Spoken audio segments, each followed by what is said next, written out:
E aí, beleza? Eu sou o Ives Tomazini e eu queria ter o bigode do Edgar Allan Poe. Pra gente escapar um pouquinho de 2020, que tal a gente falar sobre um conto que fala sobre confinamento. Mas é um confinamento um pouco diferente. Esse confinamento acontece dentro de uma abadia em um país X, e o que acontece lá dentro foi escrito pelo Edgar Allan Poe. Talvez nesse caso eu preferisse ficar do lado de fora e me arriscar perante a Máscara da Morte Rubra. Publicado em 1842, esse conto de Edgar Allan Poe conta sobre um momento tanto quanto semelhante ao que vivemos agora. Não, é um pouco pior talvez, ou não. Enfim, a questão é, um país indeterminado está sendo assolado por uma Pandemia.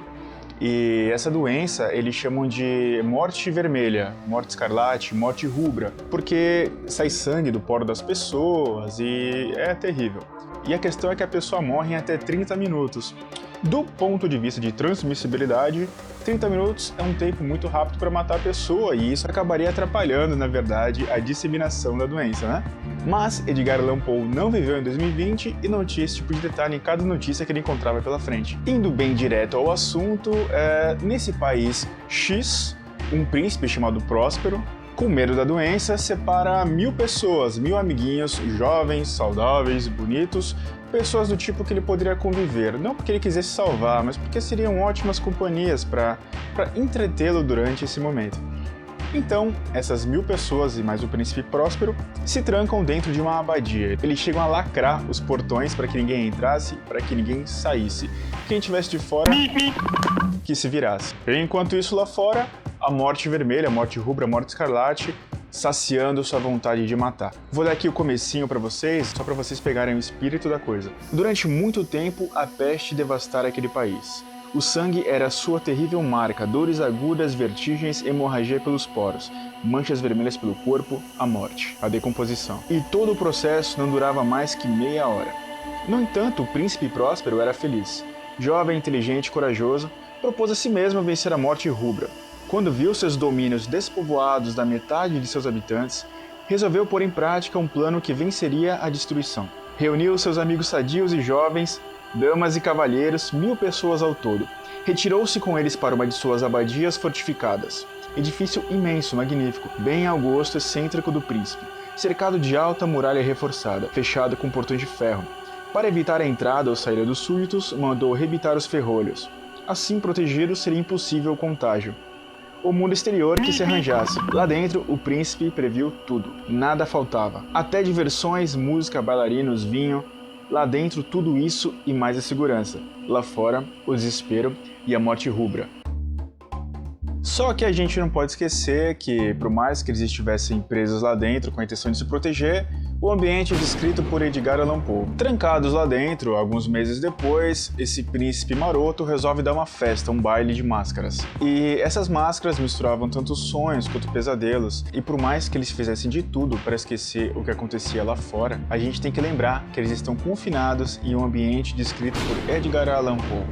Edgar Allan Poe descreve que essa festa foi ambientada em 7 salões. Cada um desses salões tinha uma cor diferente e o vitral da janela tinha uma cor que correspondesse ao ambiente. Era um ambiente totalmente lúdico, mas ao mesmo tempo você não conseguia, por exemplo, ver mais de um salão por vez, o que para o leitor e para quem estava lá certamente dava uma sensação de solidão, de desamparo, porque você, por mais que estivesse com mais 1000 pessoas, você podia acabar sozinho dando um passo em falso. Um desses salões, o mais distante, era um salão completamente preto. E esse salão, ele era o único que não tinha o vidro da janela combinando com as cores da parede. O vitrô desse salão era vermelho, da cor do sangue. Ah, detalhe, a iluminação desses salões não vinha por dentro, tá?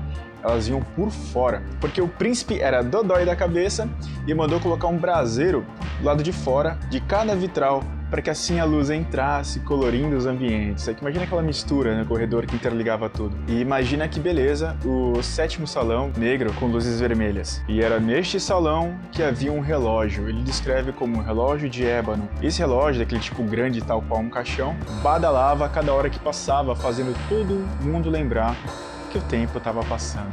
Por mais que tu corra, as horas chegam. E assim que as badaladas cessavam, todo mundo voltava a rir e os músicos voltavam a tocar. Só que foi chegando perto da meia-noite que eles notaram uma figura lá dentro, uma figura diferente das outras. Ao contrário de todo mundo, ele não carregava nenhuma pompa, ele não estava usando uma fantasia luxuosa. Ele usava trajes sujos de sangue e tinha uma máscara que era muito parecida com o rosto de um cadáver seco.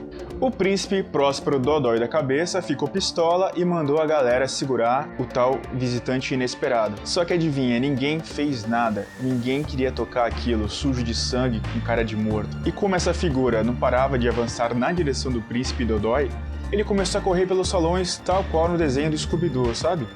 Correndo de um pro outro, quando de repente ele pensou, peraí, Eu sou um príncipe, eu sou corajoso.